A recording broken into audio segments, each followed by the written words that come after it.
নমস্কার বন্ধু, আজ আপনাদের রাসবিহারী এভিনিউ থেকে নিয়ে যাব মুকুন্দপুরে জগন্নাথ মন্দির। এই মেডিকা হসপিটালের সামনে নেমেছি এবং জিতেন্দ্র নন্দী যে মেট্রো স্টেশন আছে সেখান থেকেও আপনারা কবি সুভাষ হয়ে যে অরেঞ্জ লাইনের মেট্রো আছে তাতে করে এসে যতীন্দ্র নন্দী স্টেশনে নেমেও যে আসতে পারেন। মেডিকা থেকে আপনি দুপায়ে হেঁটে চলে আসবেন মুকুন্দপুর মোড়ে। যেতে যেতে দেখবেন কোটাক অ্যান্ড মহেন্দ্র পড়বে, ক্যাশ অ্যান্ড ক্যারিও পড়বে।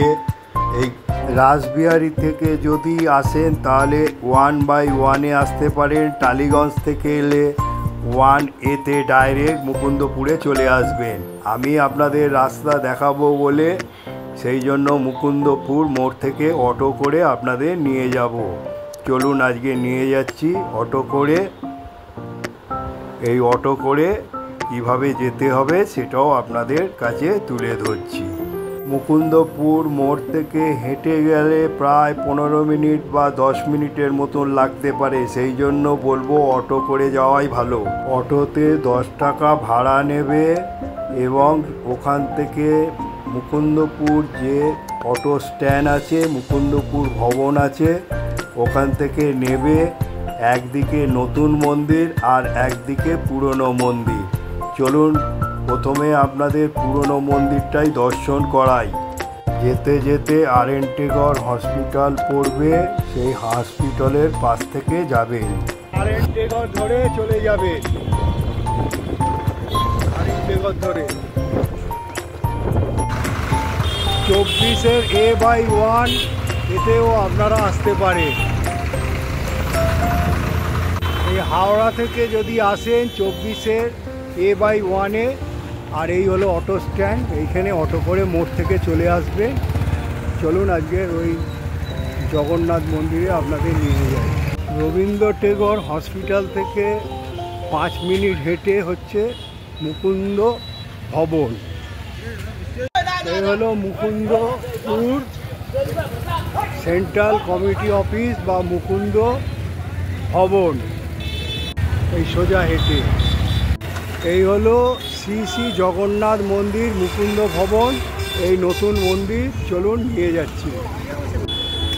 মুকুন্দ ভবনের ঠিক এসে বাঁদিকে ঢুকেই পেয়ে যাবেন জগন্নাথ ভবন। এই হলো নতুন জগন্নাথ মন্দির, আর তার অপোজিটেই হচ্ছে পুরনো জগন্নাথ মন্দির। চলুন অপোজিটে যে পুরনো জগন্নাথ মন্দির নিয়ে যাই। এই মুকুন্দপুরে আর একটা জগন্নাথ মন্দির আছে পুরনো, সেইটা এই রাস্তা ধরে যেতে হবে বরাবর। চলুন নিয়ে যাই। এই পুরনো জগন্নাথ মন্দির পুরো পাথর দ্বারা নির্মিত এবং চূড়া বিশিষ্ট এই মন্দির কত সুন্দরভাবে গড়ে উঠেছে।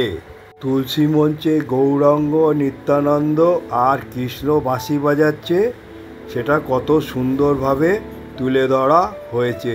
আর এই হলো তুলসী মঞ্চ, লক্ষ্য করুন তুলসী মঞ্চটা দেখুন কত সুন্দরভাবে পাথরের বেদিতে এখানে রাধাকৃষ্ণ বাঁশি বাজাচ্ছে ওঙের ওপরে। আর এই হলো তুলসী মঞ্চ। আর এখানে অনেকে গোপাল রেখে গিয়েছে যাদের মনস্কামনা ছিল। এই মন্দির আর এই হলো জগন্নাথ দেব পুরো আলাদা টাইপের। এই মন্দিরের জগন্নাথ দেবকে দেখুন কোনো অন্যভাবে তৈরি করা হয়েছে। দুদিকে গরুর দেবতা বিরাজ করছে আর গোপাল রয়েছে এই জগন্নাথ দেবের মন্দিরে। মন্দির বন্ধ, তাও আমি বাইরে থেকে আপনাদের তুলে দেখাচ্ছি।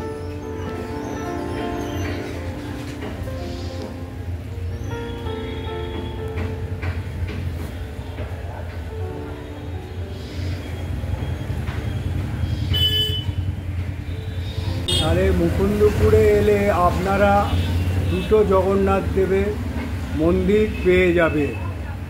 এটা সম্ভবত শুনেছি 1984 সালে তৈরি হয়েছে এই মন্দির। তা এখানে বৈষ্ণব মতে পুজো হয় জগন্নাথ দেবের, যতদূর শোনা। এইটা এও মুকুন্দপুরে ভবনের অপোজিটে অবস্থিত। যে নতুন মন্দির আছে তার উল্টো দিকে এই মন্দির। খুব সুন্দরভাবে এই মন্দির হচ্ছে, দেখুন পাথরে বেদির ওপরে কাঠের তৈরি হচ্ছে জগন্নাথ দেব, বলভদ্র আর সুভদ্রা রানী বিরাজ করছে, আর দুদিকে হচ্ছে গরুর দেবতা করছে, স্বাগতম জানাচ্ছে। আর তার তলায় গোপাল রয়েছে, আর তার গোপাল এই হলো মন্দিরের পাথরের বেদির ওপরে তুলে ধরা হয়েছে। আর এই হলো মন্দিরের ভক্তদের মানে বসার জায়গা, সেটাও আপনাদের তুলে ধরলাম। একদিকে গৌরাঙ্গ বিরাজ করছে। মন্দিরে কিন্তু পা ধুয়ে প্রবেশ করতে হবে, এই পবিত্র মন্দিরে পা ধুয়ে প্রবেশ করতে হবে। এখানে আছে তুলসী গাছও রয়েছে। এই মন্দিরে যদি আছে দুটোই জগন্নাথ দেবের মন্দির আছে, এখানে একটা নতুন একটা পুরনো। এটা হচ্ছে 1984 সালে হয়েছে শুনেছি। পুষ্প দশকর্মা ভাণ্ডার, আপনারা যদি পুজো সামগ্রী না আনেন এখানে সব কিছু পেয়ে যাবেন। আর এখানে বলছে যে পুজো পার্বণ অন্নপ্রাশন ও বিবাহের যাবতীয় জিনিস সুলভে মূল্যে পাওয়া যায়। এটা হচ্ছে মুকুন্দমোহন রোড, পোস্ট অফিসের পিছনে। সেটাও আপনাদের কাছে ধরলাম। আচ্ছা, আমি ভুলবশত বলছি, জগন্নাথ মন্দিরের উল্টো দিকে পুরো সামনেই আপনারা দেখতে পেয়ে যাবেন। আপনার হচ্ছে নাম বলুন আর একটু দোকান হয়ে বলুন। 10টা থেকে 2টো অবধি খোলা থাকে হ্যাঁ ন্যাচারালি, আর বিকাল ধরুন 5টা থেকে ওই রাত্রি 10টা। রাত্রি 10টা পর্যন্ত। আর এই মন্দিরটা খোলা থাকে কটা পর্যন্ত? এই মন্দিরটা তো বন্ধ দেখছি। মন্দিরটা তো ওরকম থাকে। আমাদের মন্দিরগুলো খুব জাগ্রত, হ্যাঁ, আর প্রচুর ভক্তরা আসে। এই 109 নম্বরে আমাদের যে কাউন্সিলর প্রচুর কাজ করেছে, দিদি প্রচুর কাজ করেছে। তাহলে এইগুলো মানে যারা আসবে আপনার দোকানে এসে যোগাযোগ করলে আরো ভালো খবর পেয়ে যাবে। প্রচুর কাজ করেছে আমাদের 109-এ, প্রচুর কাজ করেছে। ঠিক আছে, তুলনা নেই, এত কাজ করেছে তুলনা নেই। আপনাকে বলার জন্য ধন্যবাদ। ঠিক আছে, আপনার নামটা বলবেন? আমার নাম অজিত চন্দ্র ঘোষ। আচ্ছা, নমস্কার দাদা, আমি একটা ছোট্ট চ্যানেল থেকে এসেছি। তা আপনাকে জিজ্ঞাসা করছি, আপনার এই দোকানে সব কিছুই পাওয়া যায়? যারা পূজা সামগ্রী আনতে পারবে না আপনার দোকানে বলছেন সুলভে দিয়ে দেবে। আর এখানে কি কি জিনিস পাওয়া যায় সেগুলো আপনি বলুন, আর আপনার পরিচয়টা দিন। হ্যাঁ, নমস্কার। আমাদের আর এই জগন্নাথ মন্দির, নতুন মন্দির আর এই পুরনো মন্দির কত উন্নয়ন হয়েছে আপনাদের এলাকার উন্নয়ন ব্যাপারে? এই মন্দিরটা দীর্ঘ ধরুন 80 বা 84 হবে। হ্যাঁ, প্রচুর ভক্তরা আসে মন্দিরে, আর প্রচুর জাগ্রত। এটা পুরনো মন্দির, আর একটা নতুনও হয়েছে, ওটাও খুব জাগ্রত, প্রচুর ভক্তরা আসে। আর আমাদের এইখানে প্রচুর সেল আছে, দশকর্মা যাবতীয় জিনিস পাওয়া যায়, মানে পুজো, বিয়ে, উপনয়ন, শ্রাদ্ধ, যে কোনো জিনিস আপনি পাবেন। এবং আমাদের অনন্যা ব্যানার্জি প্রচুর কাজ করেছে, মন্দির করেছে, রাস্তাঘাট করেছে, জলের ব্যবস্থা করেছে, হাইডেন করেছে। জগন্নাথ মন্দিরও তো উনিই করেছে। জগন্নাথ মন্দিরে উনিই করেছে। উনি তো সবচেয়ে বেশি ভোটে জিতেছিল না? হ্যাঁ, উনিই সব করেছে। আমাদের এখানে মন্দির যেগুলো আছে সব উনিই করেছে। প্রচুর উনি কাজের মানুষ। আমাদের অনন্যা দিয়ে হচ্ছে কাজের মানুষ, নাহলে অত ভোটে যেতে কেউ। প্রচুর প্রচুর কাজ করে। দিদির তুলনা নেই। আমাদেরকেও প্রচুর হেল্প করে, কোনো বিপদ আপদে পড়লে যে কোনো ব্যাপারে উনি চলে আসে। আমাদের দশকর্মা দোকানে যাবতীয় পুজো পার্বণে, শ্রাদ্ধ, যে কোনো জিনিস আমাদের এখানে পাওয়া যায়। আচ্ছা, আপনার দোকানটা কত বছরে? আমাদের নমস্কার পণ্ডিত মশাই, আপনার নাম পরিচয় দিয়ে। আর এই যে জগন্নাথ দেবের মন্দির, এটা তো পুরনো মন্দির, আর এইখানে জগন্নাথ দেবকে অন্য রূপে একটা তুলে ধরা হয়েছে। আর এখানে দুটো গরুর দেবতা বিরাজ করছে, গোপাল বিরাজ করছে, এরগুলো একটু বর্ণনা দেবেন। আর বলবো যে এই মন্দিরের স্নানযাত্রা কবে হবে, আর এই মন্দিরে কি কি উৎসব পালন হয়, কটায় খোলে, আর কখন ভোগ নিবেদন হয়, এইগুলো বললে ভালো হয়, আর জনসাধারণ জানতে পারুক এই মুকুন্দপুরের পুরনো জগন্নাথ দেবের মন্দিরে। আপনার পরিচয়টা দিয়ে বলুন। আমার নাম হচ্ছে পরেশ চক্রবর্তী। পরেশ চক্রবর্তী আমাদের এই জগন্নাথ প্রতিষ্ঠিত হয় 84-এ। 84-এ? 84-এ। আচ্ছা, বলুন, আপনি বলতে থাকুন। কিন্তু এই জগন্নাথকে এইভাবে বিগ্রহ করার কারণ হচ্ছে চৈতন্য মহাপ্রভুর প্যাটার্নে, গৌরাঙ্গ মহাপ্রভু যেই প্যাটার্নে ছিলেন, মানে সেই প্যাটার্নে আমাদের এই জগন্নাথকে প্রতিষ্ঠিত করা হয়। আর ভোগ নিবেদন হয় আমাদের এই 12:30 1টার মধ্যে। 12:30 1টার মধ্যে ভোগ নিবেদন হয়। প্রতিদিনই অন্ন ভোগ হয়। আর মানে অন্ন সন্ধ্যা আরতিতে কি শীতল ভোগ? হ্যাঁ, সন্ধ্যা আরতিতে এমনি ফলমূল ইত্যাদি মিষ্টি, শীতল ভোগ। হ্যাঁ, শীতল ভোগ। আর মন্দির খোলে আর বন্ধ হয় কখন? খোলা হয় 7টা থেকে 6:30টার মধ্যে মন্দির খোলা হয়। সকাল থেকে 6:30টার উন্নত করতে হয়, হ্যাঁ, পরিষ্কার পরিচ্ছন্ন করে তারপরে মন্দির খোলা হয়। তারপর থেকে মন্দির খোলাই থাকে। আচ্ছা, আপনি বললেন গৌরাঙ্গদেব যেভাবে ছিল সেইভাবে বিগ্রহ তৈরি করা হয়েছে। আর গরুর দেবতা মানে দুটো রেখেছে, এটার কারণ স্বাগতম করার জন্য। উনি হচ্ছেন প্রভুর ভক্ত, মানে প্রিয় ভক্ত। হ্যাঁ, কৃষ্ণের। সেই জন্য তারা হচ্ছে গরুর হচ্ছে বাহন। যত জগন্নাথ মন্দিরে থাকুক না কেন, এই থাকবে। গরু যদি থাকে তাহলে এই গরুর পাখিও থাকবে। গরুর পাখি থাকে, তারপরে অরুণ দেব থাকে, মানে অন্য কিছু থাকবে। হ্যাঁ, গরুর দেব থাকবে। আর গোপালকে রেখেছে, মানে গোপালকে রাখা হয়েছে তার কারণ হচ্ছে জগন্নাথ যখন নাকি বেরিয়ে যেত, মাসি বাড়ি যখন চলে যায়, এই 9 দিনের জন্য মন্দির ফাঁকা রাখা যায় না। সেই কারণে একই তো জগন্নাথ, গোপাল, কৃষ্ণ, নারায়ণ সবই তো এক, মানে ভিন্ন ভিন্ন রূপে। সুতরাং সেই জন্য গোপাল বিগ্রহ তাকে বসানো হয়েছে। এই হলো এখানকার। আচ্ছা, এটা কাঠের তৈরি, নিম কাঠের, পুরো নিম কাঠের তৈরি এই বিগ্রহ। দেখুন, নিম কাঠের তৈরি এই বিগ্রহ। আর এটা 1984 সালে হয়েছে না মন্দিরটা? 84। তার মানে প্রাচীন মন্দির। হ্যাঁ, বলতে পারেন। আর এ হচ্ছে পাথরের বেদিতে কত সুন্দরভাবে বসে রয়েছে গোপাল, তারপরে এখানে জগন্নাথ দেব, বলভদ্র আর সুভদ্রা রানী বিরাজ করছে, আর গরুর দেব স্বাগতম জানাচ্ছে মন্দিরে, দর্শকরা আসুন।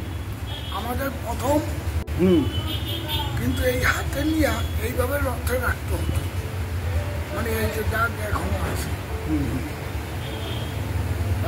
ভেঙে যাওয়ার সম্ভাবনা। উপযাজক হয়ে এই কার্ড সংগ্রহ করে আমি মানে চিতপুর থেকে লোক আনিয়ে এই বিগ্রহ এখানে কমিটির সঙ্গে যোগাযোগ করিয়ে দিয়ে করেছে। কেউ যদি মনে করুন মনস্কামনা করলো ভোগ দিতে চায়, সেটা কি আপনারাই করে দেন? আপনাদের মূল্য ধরে দিতে হবে? মূল্য ধরে দিতে হবে মানে আমাদের এখানে এটা তো আদি। আপনার নামটা? আমার নাম হচ্ছে দিলীপ মজুমদার। ও, আমি এই দুটো মন্দিরের এই পয় পরিষ্কার করা, দেখাশোনা, বা আমার এই আদি মন্দিরে যদি পুরীর কোনো কারণে যদি আসতে না পারে, সেক্ষেত্রে আমি হয়তো প্রভুকে ভোগ দর্শন করাই। আর সবচাইতে হচ্ছে আমাদের আদি মন্দিরে এই প্রভু এতই দয়াময়, কেউ যদি আসে এই প্রভুর সামনে, কেউ যদি তার চোখের জল ফেলে, ঠিক তার পর মুহূর্তে যেন তার সেই যার জন্য জল ফেলেছিল সেই জিনিসটা তার ঠিক মানে পরিপূর্ণ হয়ে যায়। অনেক ভক্ত দূর দূর থেকে আসে, বাংলাদেশ থেকে আসে, এবং পরক্ষণ যখন তারা রিটার্ন যখন আসে, এসে বলে সব ঠিক, আমি যেই কারণে এসেছিলাম এই আবার আসলাম, আবার তোমাকে পুজো। এবং আমার ক্ষেত্রেও দেখেছি, এবং আমি সকল ভক্তকেই বলি, প্রভুর কাছ থেকে কিছু পেতে হলে সামনে এসে চোখ বুঝে। তাহলে আপনার মন্দির সকালবেলা খোলে আর হচ্ছে দুপুর মোটামুটি সারাদিনই খোলা থাকে। সারাদিনই খোলা থাকে। মানে লোকে বাইরে থেকেও দর্শন করতে দর্শন পারে। করতে পারে। যাক, একটা ভালো দর্শনের খবর। জন্য 8টার পর শয়নের ঘরে এবারে শয়ন যায় রাত্রি 8টার পরে, কোনো সময় 8টাও হয়, কোনো সময় 8:30 হয়। মানে ওই ভক্ত সমাগম হলে। ভক্ত সমাগম হলে একটু মশাই আপনাকে বলার জন্য অসংখ্য ধন্যবাদ। যারা মন্দিরে একটা তুলসী মঞ্চ আছে, মন্দিরে তুলসী মঞ্চ, একদিকে গৌরাঙ্গ আর একদিকে হচ্ছে নিত্যানন্দ বিরাজ করছে, সেগুলো আপনাদের তুলে দেখাচ্ছি। দেখুন কত সুন্দরভাবে এখানে গড়ে উঠেছে, কাঁচের বাক্সের ওপরে সাজিয়ে তুলেছে কত সুন্দরভাবে নিত্যানন্দ আর গৌরাঙ্গকে। এই মন্দিরে এলে দেখতে পাবেন। মন্দির, পুরনো মন্দির, পাথর দিয়ে পুরো সাজানো, দেখুন কত সুন্দরভাবে পাথর দিয়ে গড়ে তুলেছে এই মন্দির। পুরো সাদা শ্বেত পাথরের মন্দির, পুরো এই মন্দিরের এইটা হচ্ছে নাট মন্দির। এখানে ভক্তরা এসে বসে থাকে, আর ভেতরে হচ্ছে এই গর্ভগৃহে এই হলো পুরনো মন্দির, এই হলো নতুন মন্দির, আর এই হলো পুরনো মন্দির। এই হলো মুকুন্দপুর ভবনের পাশেই হচ্ছে নতুন মন্দির, তার অপোজিটে পুরনো মন্দির। এই মন্দিরগুলো আসতে গেলে চরণ কবি মুকুন্দ দাস হাই স্কুলের সোজা হচ্ছে মুকুন্দ ভবন, আপনারা দুটো মন্দিরই পেয়ে যাবেন। যারা হাওড়া দিয়ে আসবেন 24A/1 চলে আসবেন হাওড়া দিয়ে, এর থেকে আসবেন রাসবিহারী দিয়ে 1A করে চলে আসবেন ডাইরেক্ট। নমস্কার বন্ধু, আজ আপনাদের এই মুকুন্দপুরে যে পুরাতন মন্দির, এটা 1984 সালে স্থাপিত হয়েছে। এই জগন্নাথের বিগ্রহ সম্পূর্ণ আলাদা। এখানে গৌরাঙ্গকে যেভাবে নৃত্য করে করত সেইভাবে জগন্নাথ প্রভুকে এখানে বানানো হয়েছে, এবং বিগ্রহে নিমকাঠের বিগ্রহ তৈরি। পণ্ডিত মশাই বলেছেন এখানে স্নানযাত্রা শুরু হবে 11 তারিখ, আপনারা যোগাযোগ করতে পারেন। আর এই প্রাচীনতম মন্দির আর খুব জাগ্রত মন্দির। আমি আশা করি এই মন্দিরে আপনারা অংশগ্রহণ করতে পারেন। আর এই ব্লগটা দেখে যদি ভালো লেগে থাকে লাইক করবেন, আর যত শেয়ার করবেন, পশ্চিমবঙ্গে এইরকম কত মন্দির গড়ে উঠেছে সেগুলোও জানতে পারবে। আর বলবো এখনও যারা সাবস্ক্রাইব করেনি আইকন বোতামটা টিপে দেবেন, তো আমি যখনই কোনো ব্লগ বানাবো আপনারা পেয়ে যাবেন। আমি জয় জগন্নাথ বলে এবারে আমি আমার গন্তব্যস্থলে রওনা দেবো। আশা করি আপনাদের ব্লগটা দেখে ভালো লাগবে। জয় জগন্নাথ।